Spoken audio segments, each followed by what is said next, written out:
L'amateur, le joueur plein d'espoir, arrive à Wall Street avec une seule question en tête. Une question enivrante, dangereuse et finalement destructrice. Combien d'argent puis-je gagner ? Il chasse les gains comme un prédateur affamé. Il rêve de fortune instantanée. Et c'est précisément ce rêve, cette obsession, qui le conduit tout droit à l'abattoir financier. À l'opposé exact se tient le professionnel, le spéculateur aguerri, celui qui a survécu assez longtemps au feu impitoyable des marchés pour en comprendre les lois immuables. Lui ne commence jamais par penser au profit. Sa première question, sa dernière question, son obsession quotidienne est entièrement différente. Combien d'argent puis-je me permettre de perdre ? Voilà la frontière fondamentale, la ligne de séparation entre celui qui survivra et celui qui sera inévitablement balayé. L'amateur est un optimiste, un rêveur. Il avance porté par l'espoir. Le professionnel, lui, est un réaliste, un stratège. Son devoir le plus sacré est simple, protéger son capital sans relâche, avec discipline. Car il connaît une vérité brutale, simple, indiscutable. Un spéculateur sans capital, c'est un général sans armée. Il n'est plus dans le combat. Ses opinions, même brillantes, ne valent plus rien. Ses succès passés ne sont plus que des souvenirs. Le capital, c'est le sang vital de la spéculation. C'est le carburant d'une guerre longue, imprévisible, souvent ingrate. Et comprendre l'esprit d'un maître comme Jesse Livermore, c'est comprendre que toutes ces règles, chacune de ces tactiques, chaque principe qu'il a enseigné, reposait sur un seul socle fondamental, la préservation du capital, avant tout, et au-dessus de tout. Pour Livermore, ce n'était pas une simple règle, c'était une religion. Son système de gestion du risque, forgé dans les flammes de victoires spectaculaires et d'échecs dévastateurs, n'était pas de l'instinct, c'était une science. Une série de lois logiques, rigoureuses, infaillibles, conçues pour naviguer dans un futur toujours incertain. Ce système était son bouclier, le seul véritable rempart contre sa propre nature humaine, contre l'ego, la peur, l'excès de confiance et l'avidité. Ces principes, son véritable arsenal, ont été documentés avec une clarté exceptionnelle par Edwin Lefebvre dans le livre légendaire Reminiscence of a Stock Operator, une œuvre qui décortique l'esprit d'un maître spéculateur et qui aujourd'hui trouve un écho moderne grâce à l'analyse complète et approfondie de Max Davidson. Entrons maintenant dans le cœur du système Livermore, les 12 grands principes de gestion du risque. Et tout commence par le premier, celui qui domine tous les autres, préserver son capital coûte que coûte. C'est le principe fondateur, la loi suprême, l'alpha et l'oméga du véritable spéculateur. La priorité n'est pas de devenir riche, la priorité est de survivre. La première victoire n'est pas un énorme profit, c'est simplement d'être toujours en vie demain, prêt à rejouer la partie. Le capital du spéculateur est son stock, son inventaire. Comme un commerçant protège ses marchandises, un trader doit protéger son argent. Un commerçant ne laisserait jamais un voleur vider ses étalèges. Alors pourquoi laisserions-nous le marché, par notre négligence ou nos émotions, voler notre capital ? Un homme qui ne place pas la préservation du capital au sommet de sa hiérarchie n'est pas un spéculateur, c'est un joueur, un chercheur de sensations, qui marche droit vers sa perte. Un homme traite le marché comme un casino. Il mise tout sur un coup de chance. Le professionnel, lui, traite la spéculation comme une entreprise. Et la première règle de toute entreprise est simple, rester en activité, survivre. Cela signifie protéger son capital avec la férocité d'une mère défendant ses enfants. Chaque décision doit passer par un filtre unique. Cette action augmente-t-elle ou diminue-t-elle le risque sur mon capital principal ? Si le risque est trop grand, si les conditions sont floues, si les probabilités ne sont pas clairement en sa faveur, le professionnel ne bouge pas, il ne force rien, il attend. Il sait que le marché sera encore là demain, regorgeant de nouvelles opportunités. Son travail à lui est de s'assurer d'être encore vivant pour les saisir. L'amateur est toujours à l'attaque, toujours pressé de marquer un point. Le professionnel passe 90% de son temps en défense, à observer, à analyser, à gérer le risque. Ainsi, quand il décide finalement de passer à l'offensive, Son mouvement est décisif, puissant, implacable. Et surtout, il vient d'une position de force. La préservation du capital n'est pas une stratégie de peur. C'est au contraire la forme la plus élevée des courages spéculatifs. C'est le courage d'être patient, le courage de ne rien faire, et surtout le courage d'admettre quand on a tort. Voilà le véritable socle d'une carrière longue, stable et prospère. 2. Couper ses pertes rapidement. C'est l'application pratique, directe, du principe numéro 1. Si la règle fondamentale est de préserver son capital, alors la première action essentielle est simple, couper une perte immédiatement, sans hésitation, sans état d'âme. Une perte est comme un cancer dans le portefeuille d'un spéculateur. Et face à un cancer, il n'existe qu'une seule attitude saine, l'extraire avant qu'il ne se propage. Le marché est l'arbitre final, le juge suprême. Une perte n'est pas une opinion, c'est un fait, un verdict froid, neutre, impitoyable.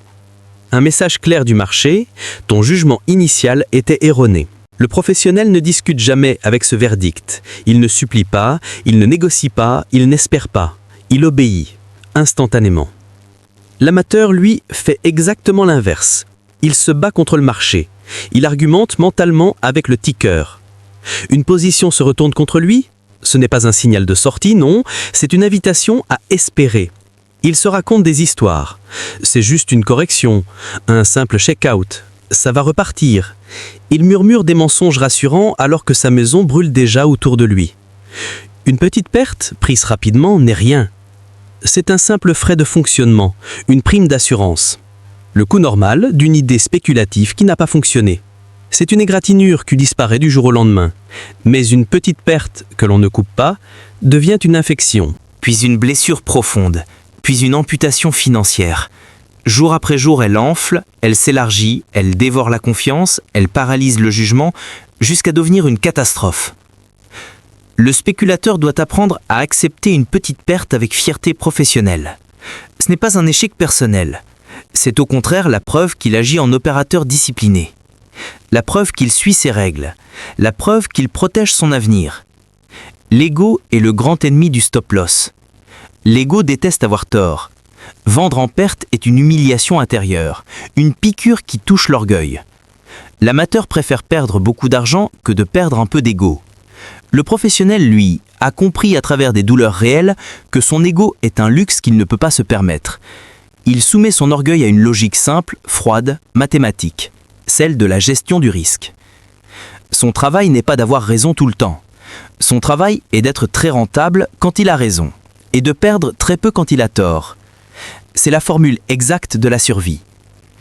3. Ne jamais moyenner à la baisse. C'est le péché mortel du spéculateur. L'erreur la plus toxique, la plus destructrice, la plus irrationnelle. Moyenner à la baisse, c'est non seulement refuser de couper une perte, mais c'est renforcer activement une position déjà prouvée mauvaise. L'amateur, piégé par son ego et son espoir, voit un prix qui baisse non comme un avertissement, mais comme une opportunité. Il se dit « Si cette action était une bonne affaire à 50, elle est encore meilleure à 40. » Alors il en rachète, il moyenne. Il s'illusionne en se croyant malin. En réalité, il est en train de doubler sa mise sur une erreur de jugement déjà flagrante. Il jette de l'argent sain derrière de l'argent malade. Il envoie son capital dans une bataille perdue d'avance. Le professionnel, lui, fonctionne à l'opposé absolu. Il ne renforce jamais l'échec. Il ne nourrit jamais une erreur. Il renforce uniquement ce qui fonctionne. Il ne moyenne jamais une perte. Il pyramide un profit.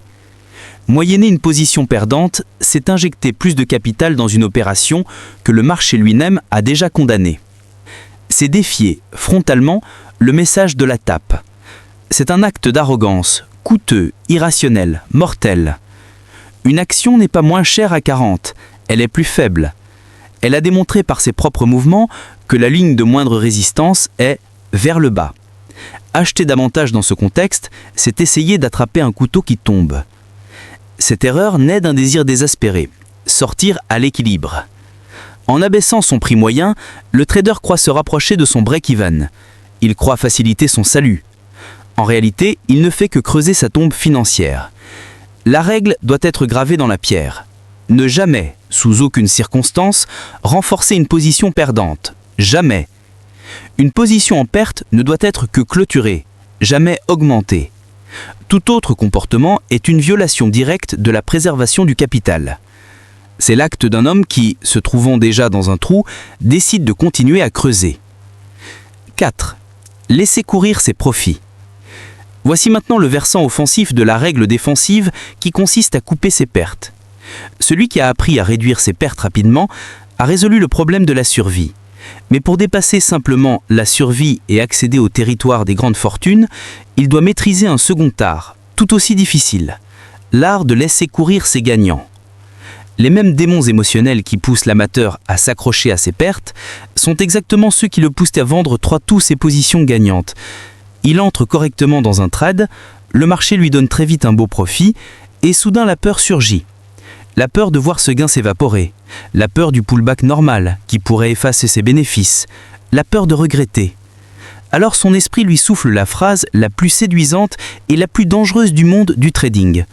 On va jamais faire faillite en prenant un profit. Alors il vend. Il arrache son petit gain, tremblant, nerveux, soulagé, mais pauvre. Et oui, c'est vrai, on ne fait pas faillite en prenant un profit. Mais c'est la philosophie garantie pour ne jamais devenir riche. Sa carrière devient une succession de petites victoires timides, régulièrement anéanties par 2 ou 3 grosses pertes indisciplinées qu'elle n'a pas eu le courage de couper. Livermore l'a dit avec une clarté parfaite. Ce ne sont pas mes réflexions qui m'ont rapporté les grosses sommes. C'est ma capacité à rester assis. La discipline d'attendre, le courage de tenir une position gagnante jour après jour, semaine après semaine, tant que l'action et le marché se comportent correctement.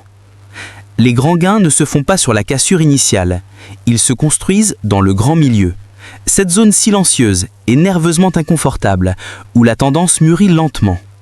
Vendre une action qui est dans une forte tendance confirmée, c'est abandonner une campagne victorieuse bien avant la véritable victoire. Le spéculateur doit donc cultiver une patience presque surnaturelle, la patience d'endurer les retracements normaux, la patience de laisser la tendance respirer, la patience de laisser le temps agir. C'est le travail le plus difficile de toute la spéculation. C'est une lutte contre l'instinct primitif qui veut sécuriser un petit gain, par peur de tout perdre. L'homme qui maîtrise cet art peut transformer un gain de 10 points en un gain de 100 points. C'est lui qui capture les mouvements rares, extraordinaires, capables de changer une vie entière. C'est un cultivateur patient qui laisse sa récolte arriver à maturité avant de la couper. 5. Ne jamais surtrader. Voici une règle qui combat la démangeaison du joueur, ce besoin malsain d'être constamment en action. L'amateur croit que ne pas être dans le marché, c'est manquer une opportunité. Il ne supporte pas l'idée d'être en liquidité. Il ressent un besoin compulsif d'avoir toujours une position. Toujours. Sans pause. Sans respiration. C'est un défaut psychologique fatal qui mène directement au piège du surtrading. Il se met alors à trader les petits mouvements insignifiants du marché. Il ne spécule plus sur les tendances majeures. Il parie sur le bruit aléatoire du quotidien. Et cette habitude a un double coup. Coup numéro 1, le coup financier. Il se fait hacher menu par les wiggles du marché. Acheter en haut d'un petit mouvement, vendre en bas du suivant. Une lente hémorragie, des centaines de petites pertes, plus les commissions qui rongent son capital. Coup numéro 2, le coup mental. Celui qui est toujours en position n'a jamais l'esprit clair. Il vit dans un état permanent de tension émotionnelle, le jugement obscurci par son dernier trade perdant. Il perd toute perspective. Livermore disait que la position la plus rentable parfois est de n'avoir aucune position. Il existe des périodes entières où le marché n'a aucune direction claire. Trader ces périodes, c'est agir en idiot. Un idiot pressé, stressé, épuisé. Le professionnel, lui, protège 2 choses. Son capital financier, mais aussi son capital mental, infiniment plus précieux. Il sait que son jugement est son arme la plus importante, et il refuse de le gaspiller sur des trades médiocres, de faible probabilité. Il attend. Patience. En silence. Il attend la configuration parfaite, le moment où tous les facteurs s'alignent, où le marché lui-même émet un signal clair. Il sait que ces moments sont rares, et il sait qu'il est payé non pour agir, mais pour agir correctement. Et cette justesse implique souvent de ne rien faire du tout. Éviter le surtrading, c'est éviter les pièges les plus courants et les plus coûteux du marché. 6. Ne risquer qu'une petite fraction du capital par trade. Voici maintenant le fondement mathématique de tout le système de gestion du risque. La pierre angulaire, la règle qui relie toutes les autres, c'est l'art du dimensionnement de position. L'amateur, lorsqu'il ressent une soudaine conviction sur un trade, est souvent tenté de tout, miser. Il prend un risque énorme et insensé, 10%, 20%, parfois même 50% de son capital sur une seule idée. Une seule. C'est un acte totalement irrationnel, un pari suicidaire. Il agit comme un homme, jouant à la roulette russe, mais avec sa carrière. Même lorsqu'il a raison 9 fois sur 10, cette unique erreur, la fois où il mise trop lourd, suffit à l'anéantir complètement. Une seule balle dans le barillet, et c'est terminé définitivement. Le spéculateur professionnel, lui, ne joue jamais à ce jeu dangereux. Peu importe sa conviction, peu importe à quel point une opportunité lui semble prometteuse, il ne risquera jamais, sous aucune circonstance, une part trop importante de son capital sur un seul trade. Pour lui, le dimensionnement de position n'est pas une question d'intuition ou d'audace. C'est une affaire de mathématiques froides, dures, conservatrices. Son approche repose sur une logique rigoureuse, calculée, presque clinique. La règle du stop-loss à 10% n'est que la première couche de protection. La véritable formule va bien plus loin. Même si une position touche ce stop, la perte totale ne doit représenter qu'une fraction minuscule de son capital global. Une règle saine et fondamentale consiste à ne jamais risquer plus de 1 à 2% de son capital total sur une seule idée spéculative. Cette règle, simple en apparence, est en réalité un bouclier mathématique. Elle garantit la survie, absolument, mécaniquement, inévitablement.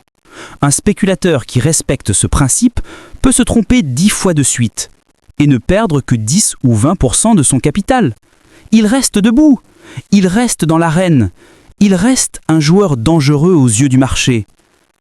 L'amateur, lui, perd une seule fois sur son énorme pari pris sous le coup de l'euphorie et il est éliminé, pour toujours.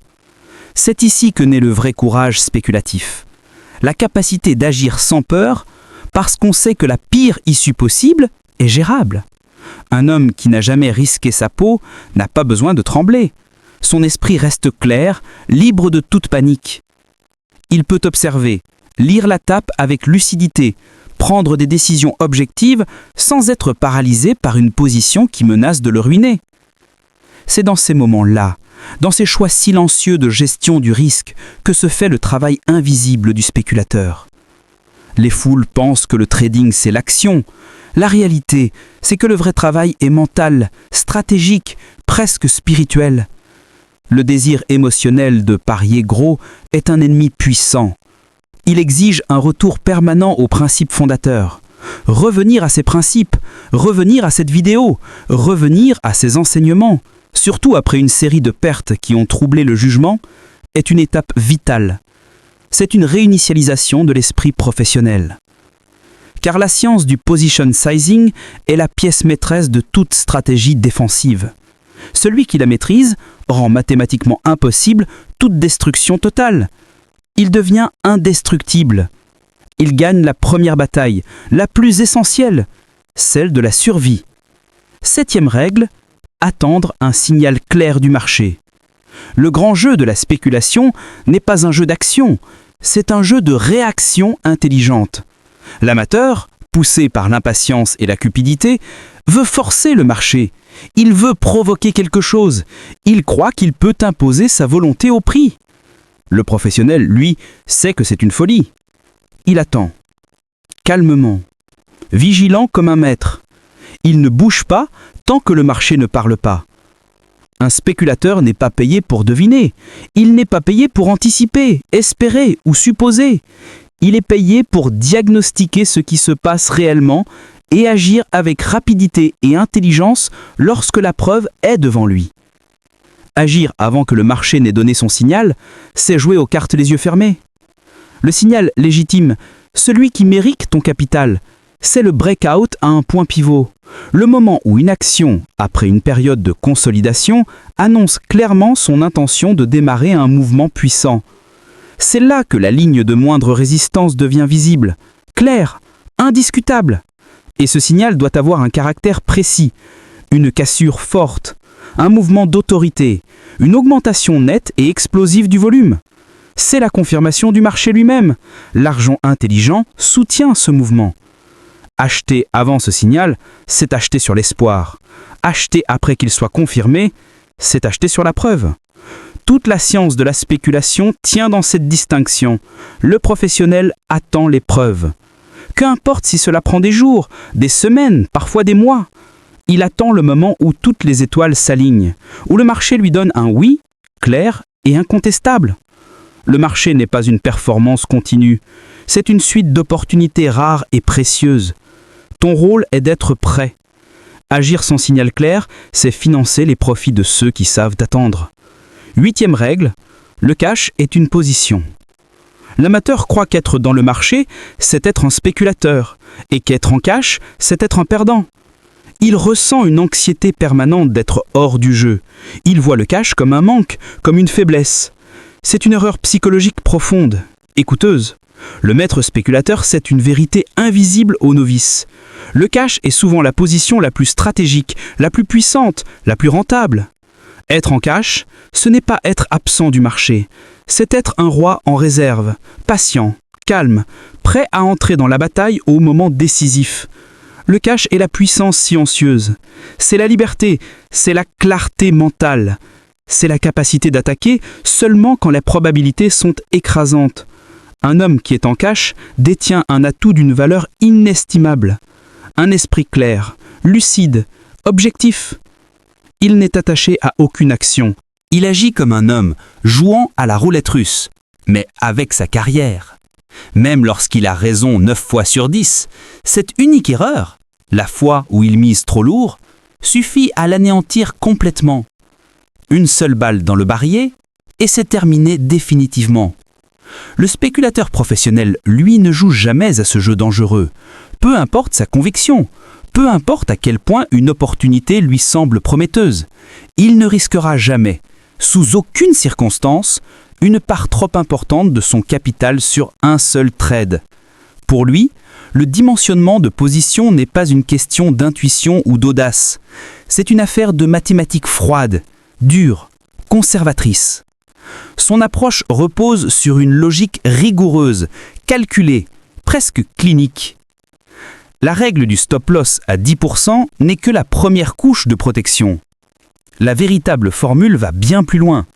Même si une position touche ce stop, la perte totale ne doit représenter qu'une fraction minuscule de son capital global.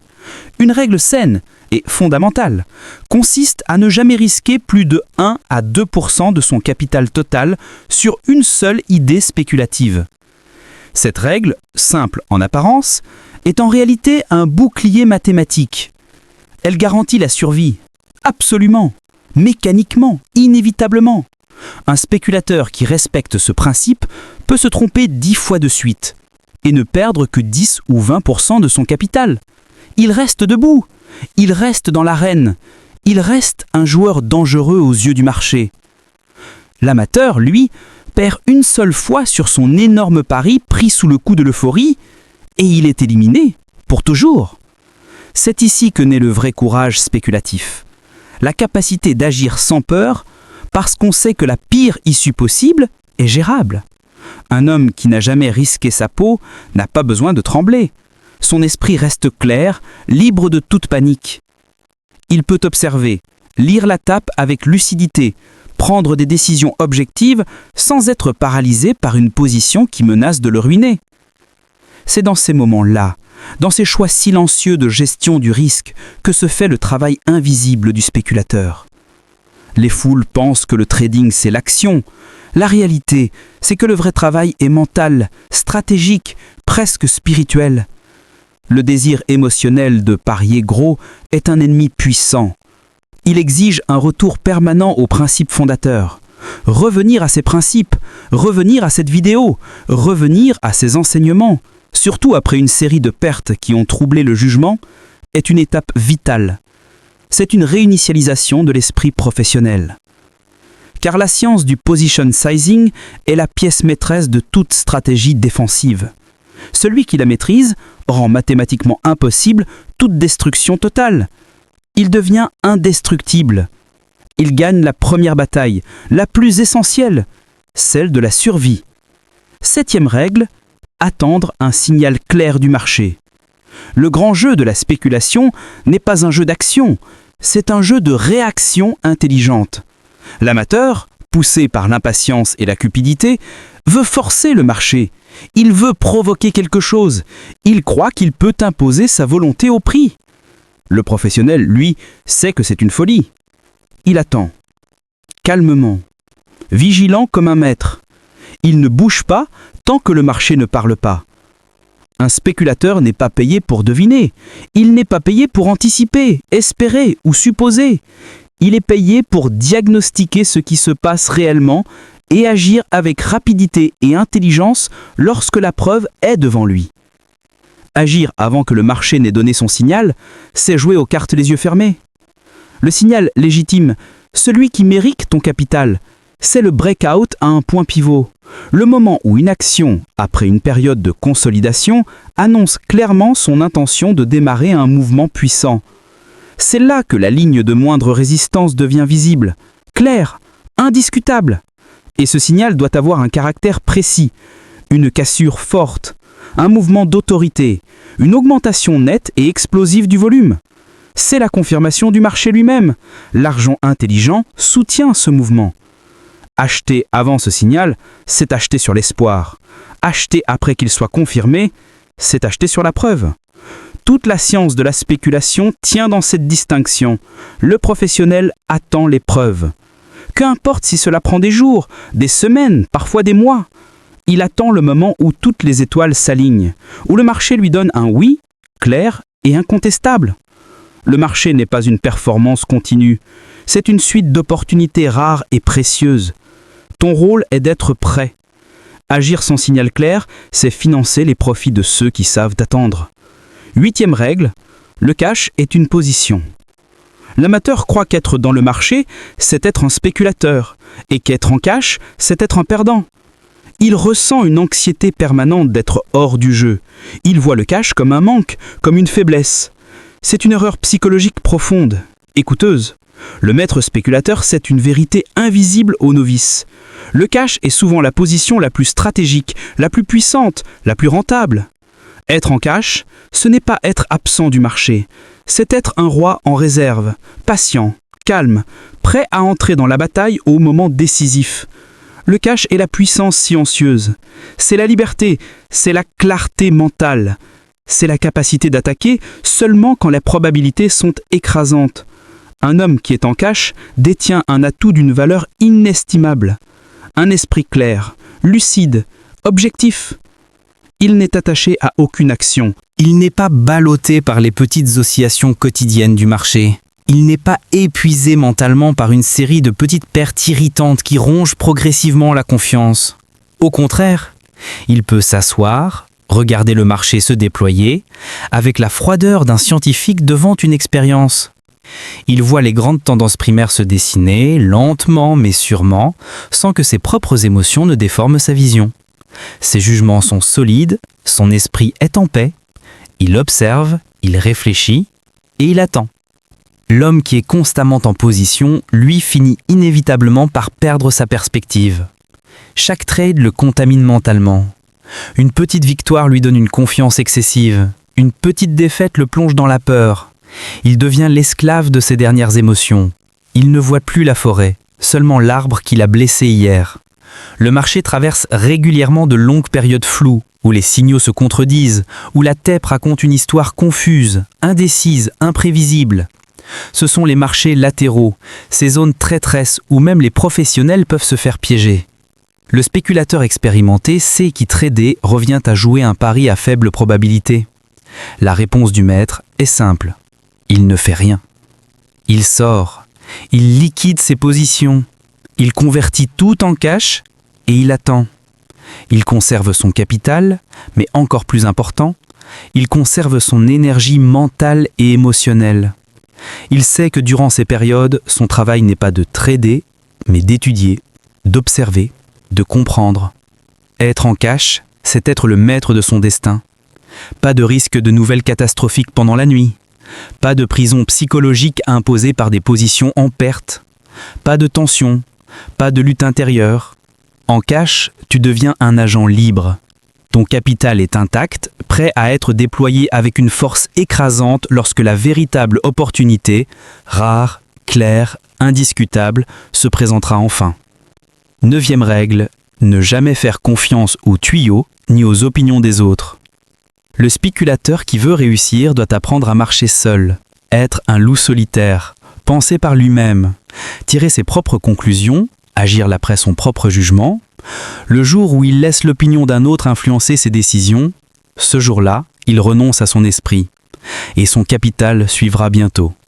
Wall Street est un gigantesque écho, un vacarme de rumeurs, de bons plans, d'informations soi-disant privilégiées. C'est l'hameçon parfait pour le pigeon. L'amateur paresseux intellectuellement, avide d'un raccourci vers l'argent facile, dévore ses tuyaux sans réfléchir. Il oublie la question la plus simple du monde. Si cette information était vraiment si précieuse, pourquoi me la donnerait-on ? Il ne voit pas que la véritable information rare, elle est précisément parce qu'elle ne circule pas.